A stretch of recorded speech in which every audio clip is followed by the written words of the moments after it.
и работа людей, и т.д. и т.п.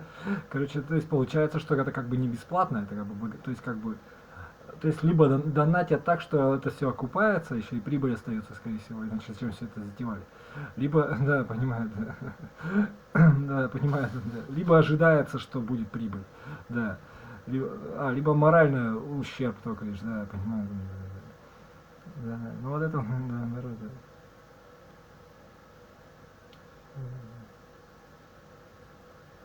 Так, да, наоборот, да.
Ладно, забудь.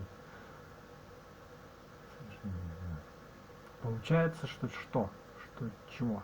Чего? Что ты болен получилось? Ну, вот это, да, вот это и было. Ну, он это имеет в виду. Поправляйся, поправишься. Ну, это, ну, ищет, ну, он про себя. Ну, вот это он имеет в виду. Больнейший грех. Ну, я бы, да,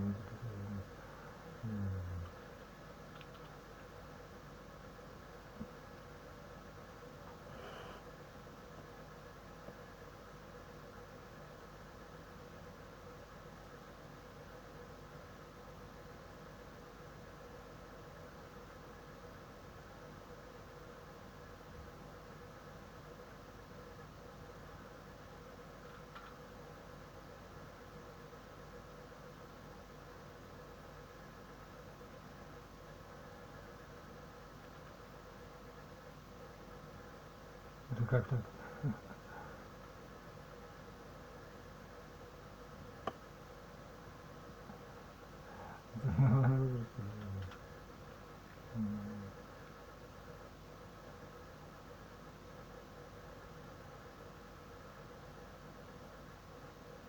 Чё? Да. Ой, это уже, ну, это как бы ничего смешного. Не смешно. Не смешно.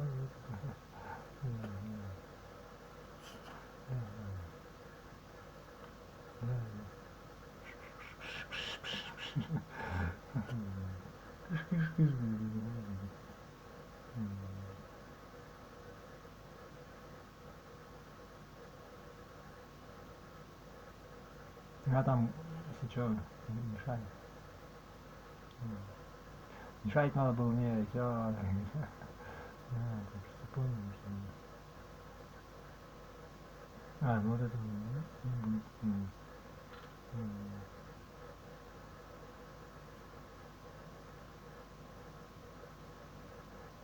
Наоборот, да наоборот. Ну вот наоборот, наоборот. Ну, наоборот.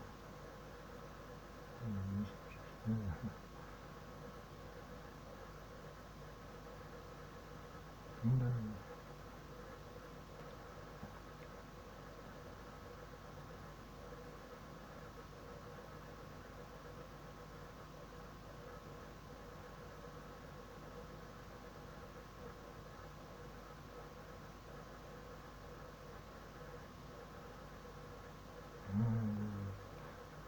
Наоборот. Наоборот. Сообщение. Сообщение. Сообщение. Да наоборот, ага.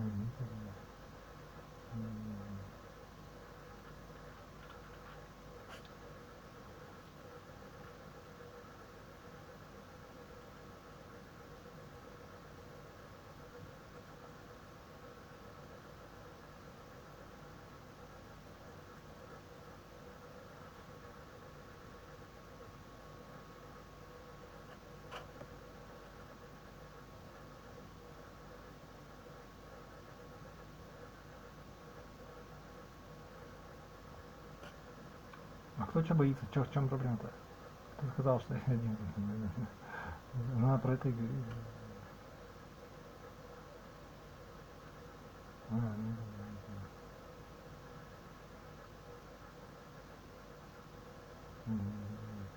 ну да, да. Ага. Вот это вот. И что? То есть это что, тоже что лично?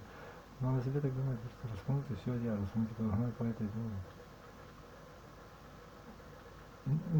Да, он это имел в виду. Нет, оно так не работает, понимаешь? У меня свои планы на судьбу, да, картины, да, да. То есть, и более того, это за деньги, просто, ну, значит, за большие деньги, в более отложенном будущем. Ну, не более, ну, это не важно. То есть это все не бесплатно, да, еще не просто, да. Ну, в том числе влияние, власть над умами, над людьми, над собой. Ну, да. Ну, короче, долгий разговор, да. Это все не бесплатно, короче, не просто так, понимаешь? Да, да, да, понимаете, что что теперь делаешь, да?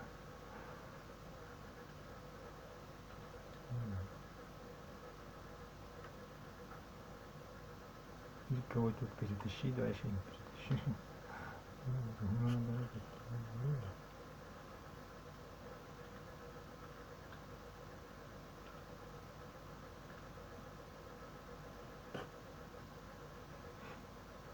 что-нибудь жизнеутверждающее, что ли. Новой дорогой. Поворачивай к черту, новая дорога. Ну, нет, ну да, да, да,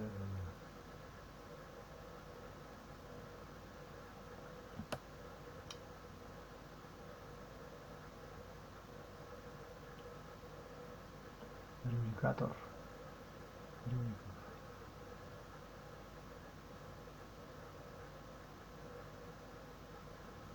Что это дает мне-то, что дает это? Ну, это дает. Ну,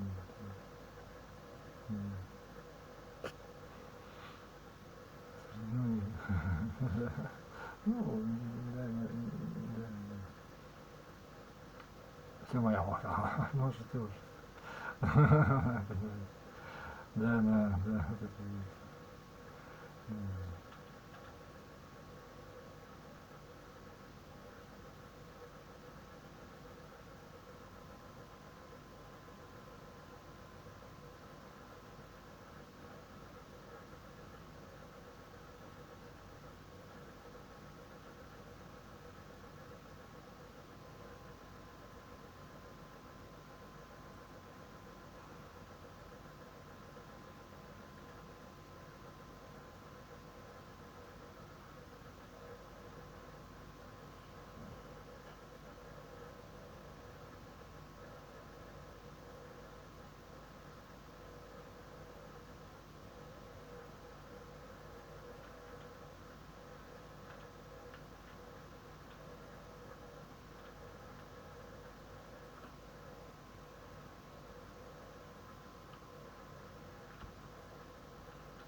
Себе жизнь. Ну, вот это он имел.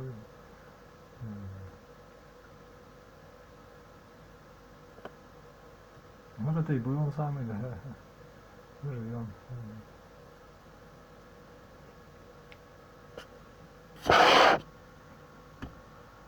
Ну да, да, да. Ну, вот это он страх за тебя. За себя страх у них, за себя. Да.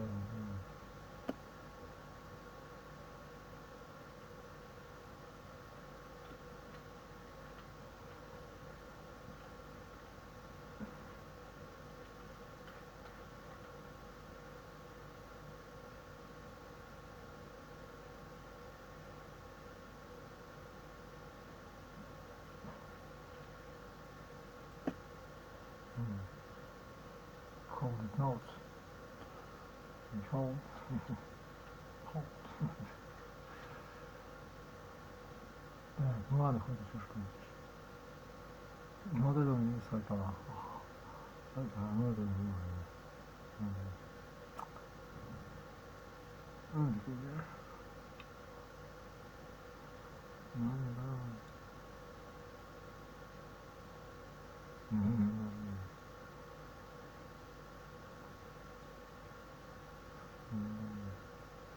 Да, это имеет в виду.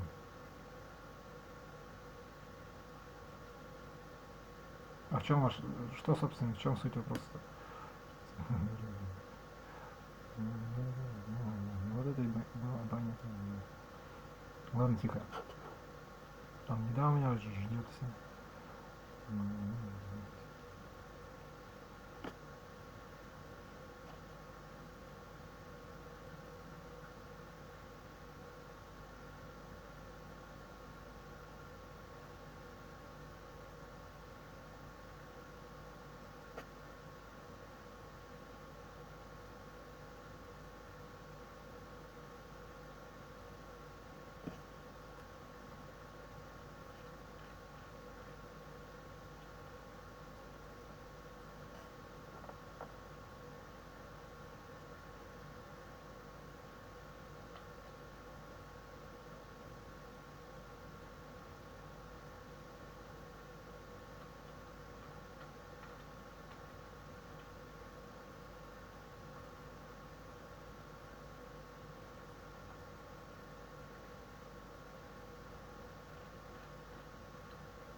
Ну вот это и был он самый.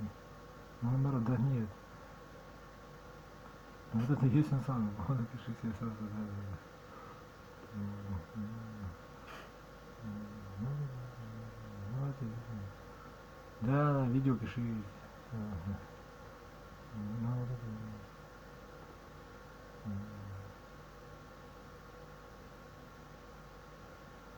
М.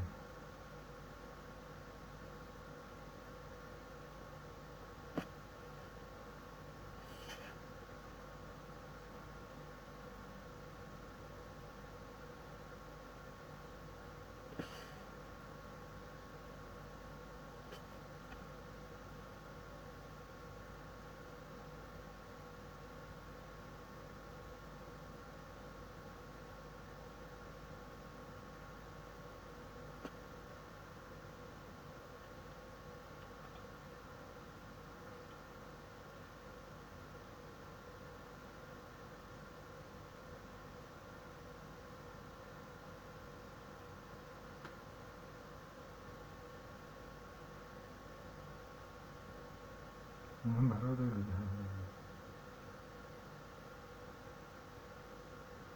Ну,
по-любому самое.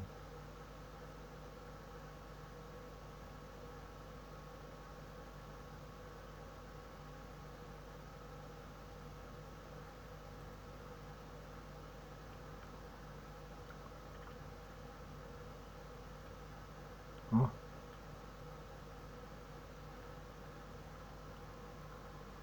кикнули.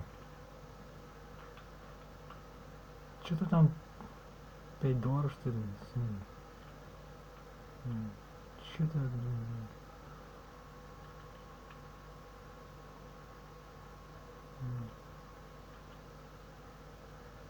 просто кикнули и все.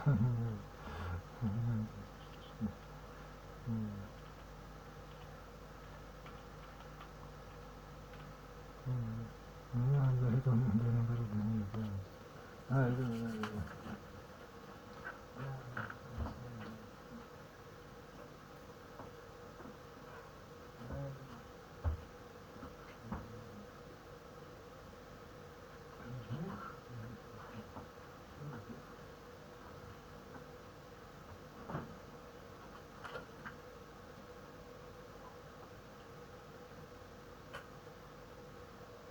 Сухарика, как вес, разгоняет.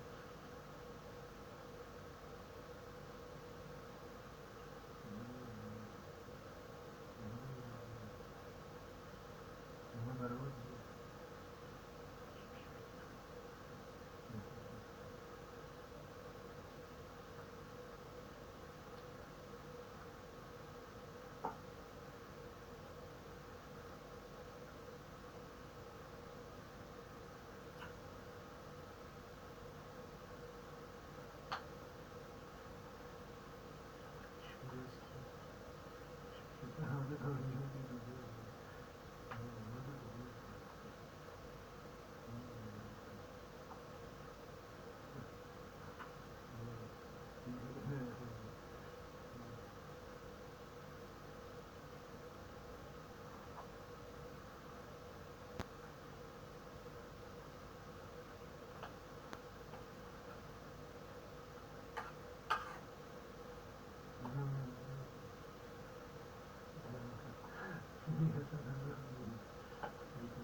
Voilà.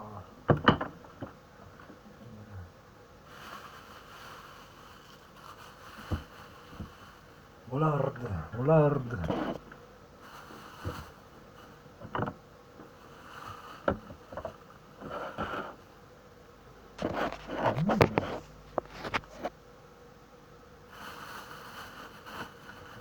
Шмейсти. Нет, ну что, вкуснейший же.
Дрозофил же может быть.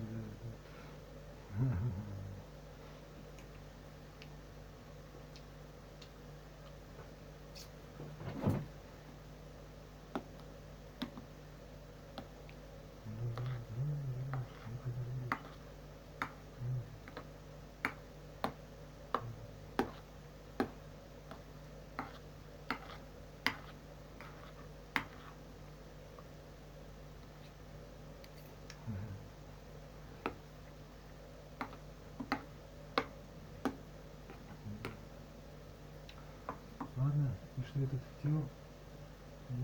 Деньги где выиграли?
Вот это и было самое.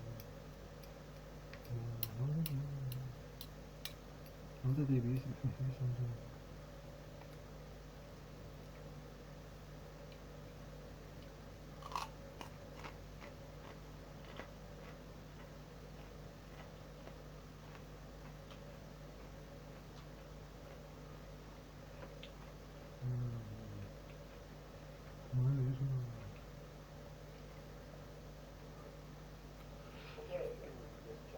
Sounds okay. Let's get started. This week we're going to continue our discussion of musical form, and we're going to fold that discussion inside of the preparation for the concert, which is when?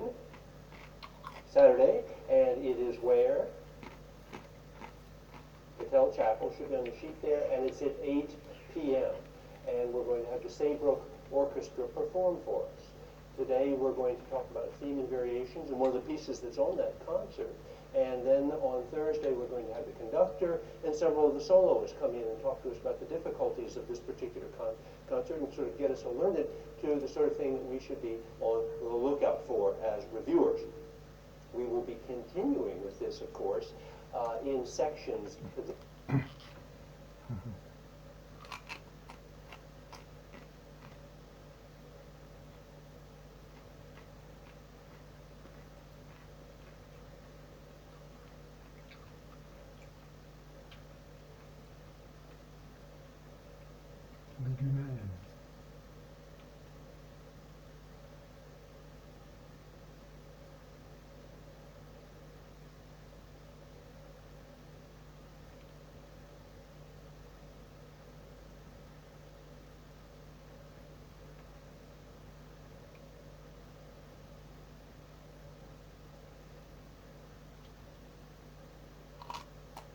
A couple of months back, I made a vlog about the Conservatoire de Paris. I'm a student there, first year of my master's in classical guitar performance. And in that vlog, I showed you a little bit of what's going on in everyday life. I asked you if you had any questions, and there was a lot of good questions.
20 siècle, les pianistes formés à l'école française ont abordé le clavier d'une manière particulière.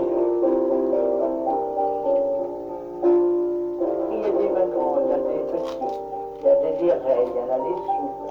Enfin, il y a des gens qui ont un doigt par exemple. Excellent et puis non, c'est pas bon. Donc il y avait une méthode générale. Il y a des mains grandes, il y a des petits, il y a des virets, il y en a des souples. Enfin, il y a des gens qui ont un doigt par exemple. Excellent et puis non, c'est pas bon. Donc il y avait une méthode générale. Si, il y a tout à fait. Mais toi, il ne faut pas jouer de bras, il faut bien articuler, sans ça, on n'a pas de clarté. Si on n'articule pas, eh bien, on n'a pas de clarté dans le jeu. Les petites machines, là, quel caracole. Comme disait mon vieux maître Marmontel, il disait, il ne faut pas s'occuper des doigts, il faut qu'ils rentrent tout seuls à l'écurie. Et c'est vrai, il faut en avoir assez pour qu'on s'en porte occuper. De 1906 à 1940, Marguerite Long a formé au Conservatoire de Paris de nombreuses générations de pianistes. Les leçons étaient collectives. Pendant les cours, le professeur recevait toujours 2 ou 3 personnes du monde. La classe de Marguerite Long était autant un lieu pédagogique que le dernier salon où l'on cause. Marguerite Long pratiquait l'art de la conversation avec ses relations mondaines et conversait aussi en musique. Dans son livre sur Gabriel Fauré, elle conseille aux interprètes de prononcer la musique, de faire parler la note. Dans la méthode publiée à la fin de sa vie, elle revient à plusieurs reprises sur l'étroite parenté unissant musique et discours. Il faut que les doigts prononcent les notes comme les lèvres prononcent les syllabes. Cette préoccupation non pas tant de perler que de parler toutes les notes à la manière d'un orateur ou d'un chanteur est un des caractères de la technique française du piano, qui recherche instinctivement la clarté dans l'élocution. Un jeu bien articulé, sans sécheresse, est pour un pianiste un avantage aussi précieux qu'une bonne diction pour un acteur.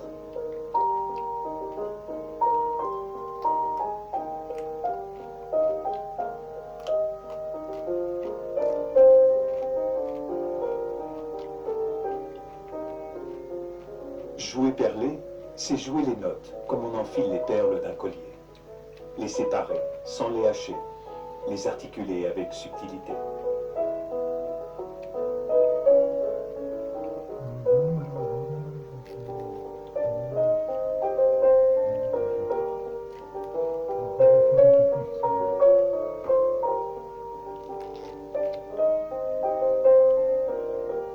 Au XIXe siècle, le souci de bien dire la musique est concurrencé par une autre préoccupation. Les virtuoses rêvaient d'accroître leur capacité physique. Certains pianistes ont conçu même d'étranges machines. Le musée de la musique à Paris conserve plusieurs de ces instruments. L'horreur qui nous inspire aujourd'hui ne doit pas faire oublier les raisons de leur succès à l'époque. Le but de leurs inventeurs était de transformer les corps des pianistes en mécanique parfaite, capable de jouer les partitions les plus difficiles. Dans sa jeunesse, Camille Saint-Saëns fut soumis à l'une de ces machines. Saint-Saëns a dit 1000 fois dans des articles que sa formation avait été entièrement faite par Stamaty et de Kalkbrenner et qu'il avait été mis, comme il dit, au guide main, qui donnait une très grande égalité des doigts. Il a toujours insisté sur cette égalité des doigts et de la force qu'on pouvait leur tirer de cette égalité, ce qui paraît un peu contradictoire, parce qu'à partir du moment où on ne lève pas les mains très haut, il semble qu'on n'ait pas de force. Et Saint-Saëns prétendait que si. Alors dans un texte destiné aux pianistes, d'ailleurs aux jeunes pianistes, il dit que naturellement dans quelques cas on peut tout de même lever les mains pour avoir un certain poids de frappe sur le clavier lorsque c'est nécessaire. Ce film, tourné par Sacha Guitry, est fascinant à plusieurs titres. En 1915, Camille Saint-Saëns a 80 ans.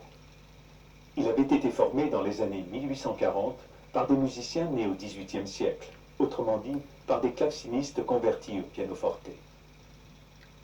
En regardant Saint-Saëns jouer, on découvre qu'il était possible d'exécuter un morceau virtuose sans jamais mouvoir son corps ni ses bras au-delà du strict nécessaire.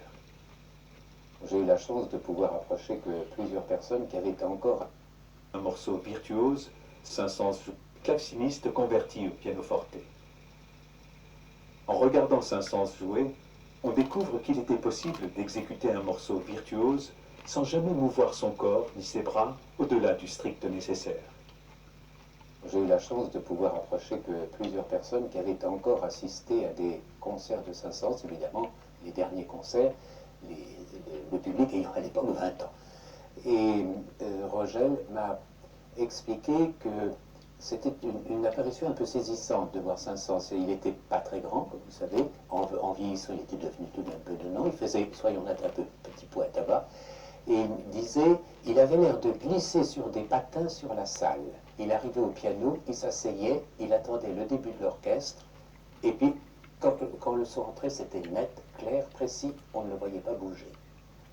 Et ce thème de ne pas bouger au clavier est un thème alors qui, là nous sommes dans les années 1917, vraisemblablement, si c'est comme je le pense le concerto en luth mineure de Mozart que Saint-Saëns exécutait au grand amphithéâtre de la Sorbonne, naturellement pour une œuvre militaire pour les blessés, puisque c'est la période de la Grande Guerre, et c'est exactement les mêmes termes qu'on retrouve dans le premier concert de 1846, qui a stupéfait. C'est ça qui est étonnant, cette longévité d'abord, et puis cette ferme position de Saint-Saëns qui n'a pas bronché depuis l'âge de 10 ans et demi jusqu'à 86 ans, jusqu'au dernier concert de Dieppe. Il était immobile devant le clavier et on était saisi par le fait que le son était d'une très grande pureté, d'une très grande égalité et qu'on finissait par voir, avait-il dit, je ne me rappelle plus du terme exact, mais c'est quelque chose comme les arêtes vives de l'œuvre. Et dans les témoignages que j'ai retrouvés, alors écrits, c'est tout à fait ce que les auditeurs qui avaient la chance d'entendre Saint-Saëns, et donc toujours âgés, disent il était immobile et l'œuvre s'élevait absolument comme une sorte d'architecture. On disait que ce n'était pas émouvant, c'était impressionnant en tout cas, et puis il y avait tout de même de l'émotion dans certains fragments, dans certaines œuvres. C'est très curieux cette permanence. Blanchard dit en 1846, cet enfant a joué les mains très calmes, droit, sans bouger, sans faire d'effet de chevelure effrayant et sans rouler les yeux. Au début du XIXe siècle, il était rare de voir le dos des pianistes, leurs épaules ou leurs bras bouger. Les mécaniques très sensibles des clavecins et des pianoforte contraignaient les musiciens à cette quasi-immobilité.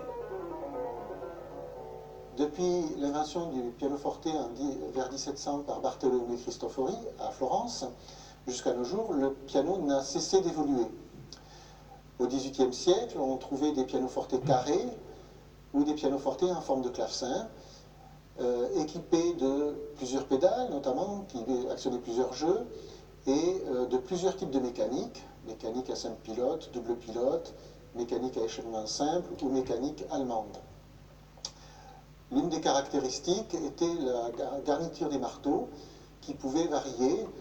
Soit il n'y avait pas du tout de garniture, soit des garnitures en peau, une seule couche, deux couches de peau. Les étouffoirs aussi étaient plus petits que ce que l'on a actuellement. Le pianoforte en forme de clavecin fait par Erard en 1802 est caractéristique de ces pianofortes carrés de la fin du XVIIIe. Plusieurs pédales. L'enfant a joué les mains très calmes, droit, sans bouger, sans faire d'effet de chevelure effrayant et sans rouler les yeux. Au début du XIXe siècle, il était rare de voir le dos des pianistes, leurs épaules ou leurs bras bouger. Les mécaniques très sensibles des clavecins et des pianoforte contraignaient les musiciens à cette quasi-immobilité.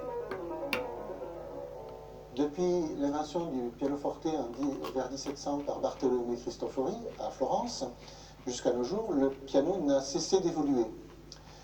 Au XVIIIe siècle, on trouvait des pianofortes carrés ou des pianoforte en forme de clavecin, équipés de plusieurs pédales, notamment, qui actionnaient plusieurs jeux, et de plusieurs types de mécanique, mécanique à 5 pilotes, double pilote, mécanique à échappement simple ou mécanique allemande.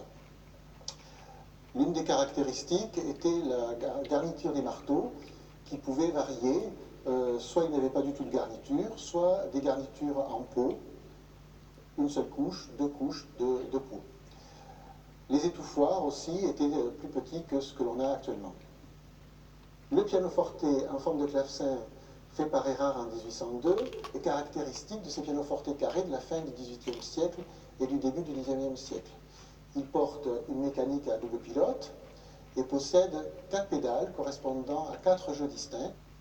Mécanique à double pilote et possède 4 pédales correspondant à 4 jeux distincts, forte, luth, céleste et basson. Il possède une mécanique à échappement simple avec des marteaux encore garnis de peau. Il possède à l'origine 4 pédales, donc avec les mêmes jeux que le pianoforte carré, plus une genouillère qui permet de jouer le jeu de basson. Le piano d'Erard, fait à Londres en 1832, porte l'invention majeure de Sébastien Erard, une mécanique à double échappement, avec les étouffoirs par-dessous.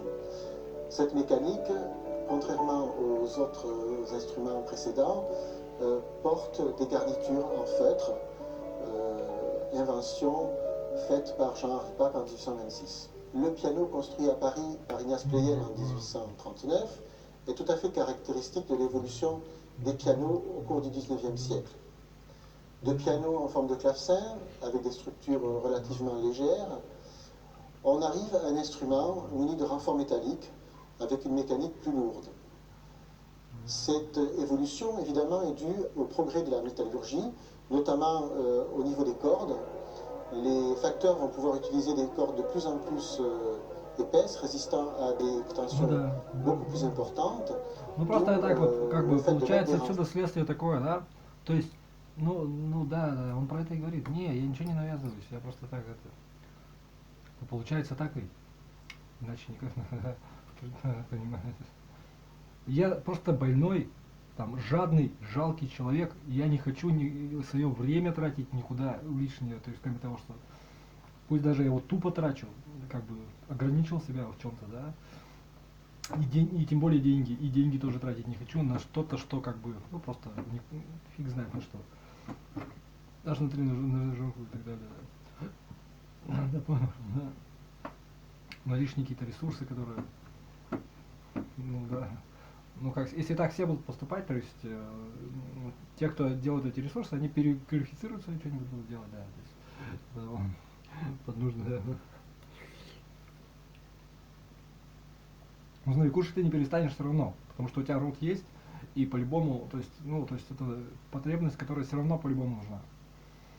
Поэтому, да, то есть люди, которые занимаются едой, ну, да, торговая промышленность в том числе, наверное, там, доставки там чего-нибудь, да, то есть они работу не потеряют, как скажем, просто они будут, ну, да, по-другому, да, понимаю. Ну, нормально, короче, да.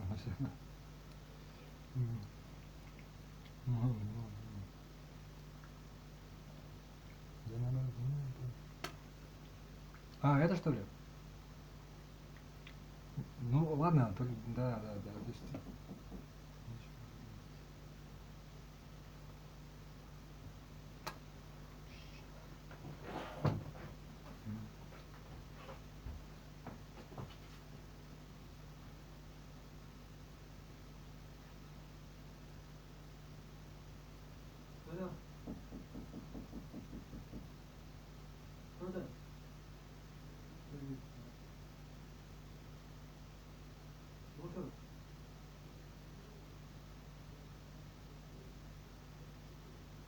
А, понял, мне интересно. Ростелеком пользуюсь. Если что, Ростелеком, я уже узнал, да, предложение можно.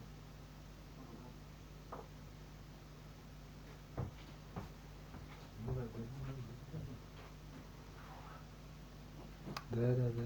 Вот это есть на самом деле?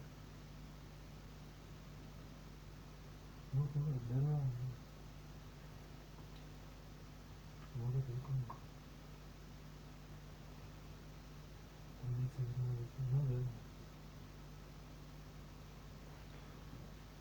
Ну да. Наверное, не знаю. Похвально. Ну, да.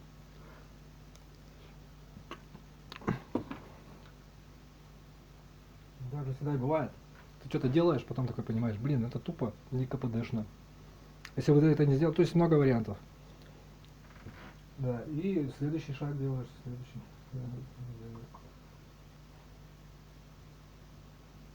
Ну да. Ну да. Нет, тогда не надо никаких шагов, ничего, это все это ерунда, просто отдыхай тогда и все.